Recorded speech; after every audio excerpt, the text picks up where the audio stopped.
everybody, it's NaturalMe4C, and today I'm going to be talking about edges. Alright, so I have mentioned several times in several videos that my edges are not the best by a long shot, okay? So I have gone through postpartum shedding 2 times and it literally took my edges out. Seriously, edges were like gone on multiple occasions. So not only that, you know, even though I've been on a hair journey for quite some time, I still wasn't doing the best things for my hairline and stuff. So obviously that's going to play a part as well. So today I just want to go over a couple things that, you know, could lead to thinning hairlines and some things that you can do to help fix the problem, and also some of the things that I like to do when I'm like styling my hair sometimes and I want to avoid tension. So our edges are actually one of the most fragile areas on our head. You know, the nape area is also very fragile. So you make the wrong move one day and they're like gone.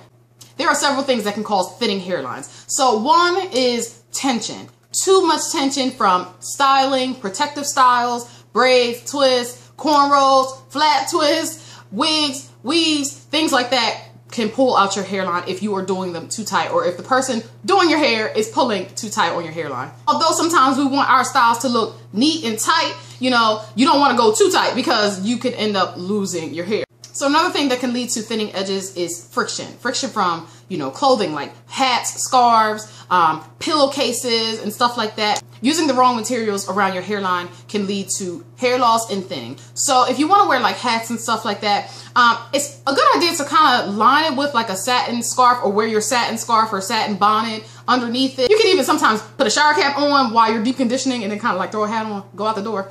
Stuff like that can help prevent the hats and scarves from rubbing on your hairline and pulling your hair out. Cotton is not the best material to use on your hair because it dries out your hair. It kind of sucks the moisture out of your hair. So look for things like silk, satin-like, things like that. Sometimes polyester materials and nylon are pretty much okay, especially if they're silky feeling. I actually am using like a satin-like slip to go to bed in. I also have like a satin-like bonnet here, but it has an elastic around it which can tear out your edges. So, you know, I really don't use this as much as I used to because it's a little bit tight. My old one's upstairs and busted, so I have to stretch this one out. But this satin-like slip is actually a skirt slip like this, okay? And I'm not sure if this is polyester or nylon. I have to check. It's almost identical to the bonnets that you see out there, okay? And I haven't had any problems with using this. The elastic on here is smooth.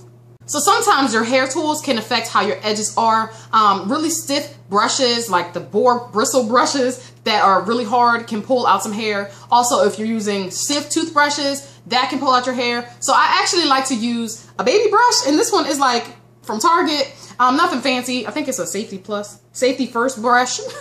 But you know, it's really gentle on my edges. And I also use a soft toothbrush. So y'all be careful on them edges when you're trying to slick them down and stuff. But make sure you are moisturizing your edges, especially after you wash your face, remove your makeup. Sometimes we don't realize that we are getting cleanser and stuff up here, and then it can dry out if we don't go back in and moisturize after washing our face.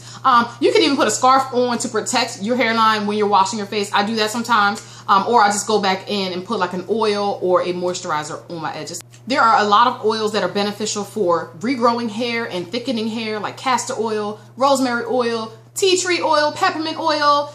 So it might be a good idea to try to add some of those things to your regimen. Now, me personally, I do not do very well when it comes to putting oils directly on my scalp unless I'm going to wash it out very soon. My hairline is extremely sensitive. For some reason, when I put oils on it, it gets really irritated. But I am using the Oyen handmade products, and they are very heavy with castor oil. So I'm hoping that that kind of gives me some castor oil benefits. If you don't have a sensitive scalp, you can try to do like scalp massages and stuff after you apply your oils to kind of help the oils penetrate a little bit better and to also stimulate some blood flow.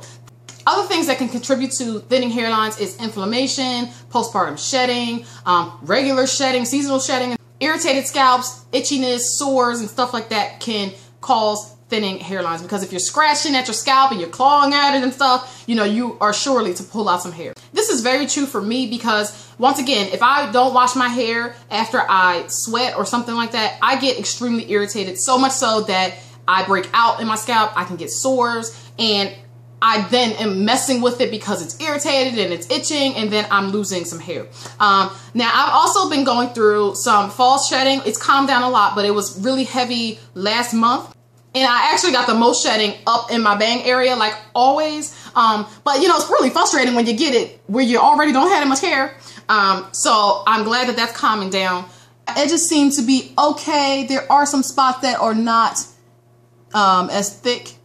So sometimes you just gotta let nature take its course and then hope and pray that everything's gonna be okay at the end of it.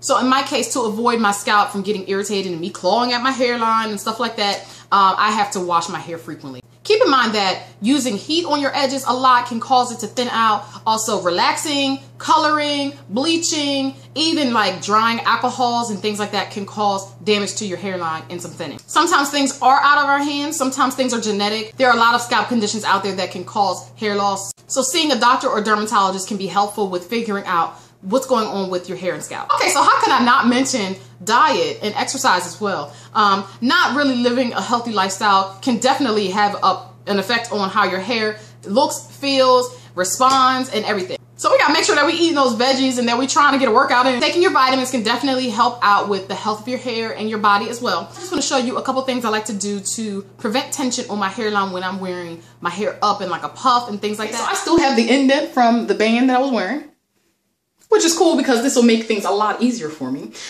So what I like to do, if I'm using bands or headbands like this also works for like the goody hair bands that come like this. This is the smaller size.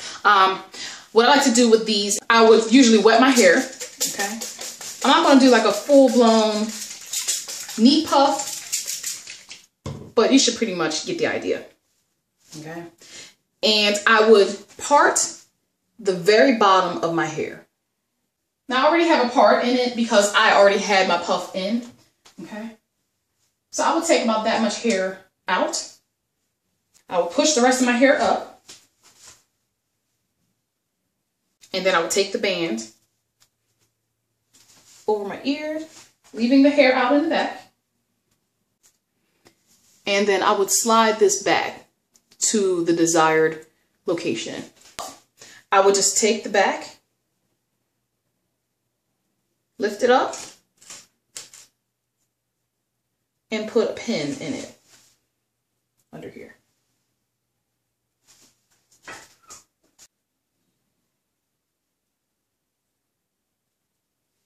Now, if I don't want my pin showing, which I usually don't, I would start to kind of hide it with my hair.